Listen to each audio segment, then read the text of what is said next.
அனைவருக்கும் எனது பணிவான வணக்கங்களையும் மனமார்ந்த வாழ்த்துக்களையும் தெரிவித்துக் கொண்டு இன்றைய பதிவில் அசுவினி மகம் மூலம் இதில் பிறந்தவர்களுக்கு பார்த்திங்கன்னா ஆரம்பத்தில் ஜென்ம திசையாக இந்த கேது பகவானுடைய திசை 7 வருஷம் வருங்க. அந்த அடிப்படையில் பார்த்திங்கன்னா இந்த கேது திசை அவங்களுக்கு எப்படி இருக்கும், இந்த சுக்கிர திசை எப்படி இருக்கும், இந்த கேது பகவானும் சுக்கிர பகவானும் எந்த நட்சத்திர பாதசாரத்தில் இருந்தால் சிறப்பான திசையாக அமையும் என்பதை பற்றி பார்த்துட்டோம். இன்றைய தினம் பார்த்திங்கன்னா சூரிய திசை, இந்த அசுவினி மகம் மூலம் இதில் பிறந்தவர்களுக்கு இந்த சூரிய பகவான் எந்த நட்சத்திர பாதசாரத்தில் இருந்தால் சிறப்பான திசையாக இருக்கும் என்பதை பற்றி இப்பொழுது பார்க்கலாம்.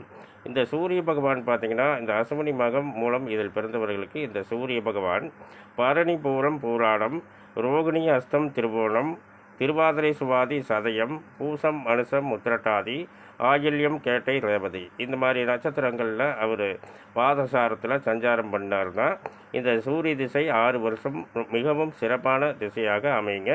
மீதி நட்சத்திரங்களில் இருந்தால் இதற்குண்டான ஒரு ஸ்தலங்களுக்கு சென்று வழிபாடு செய்தால் அந்த மீதி இருக்கும் நட்சத்திரத்தில் இந்த சூரிய பகவான் இருந்தாலும் கூட சிறப்பான திசையாக மாறிவிடுங்க. அனைவரும் பார்த்து பயனடைய வேண்டும். மேலும் விவரங்கள் அறிய என்றும் புலிப்பாணி என்ற ஜோதிட தலைப்பை பாருங்கள். நன்றி, வணக்கம், வாழ்த்துக்கள்.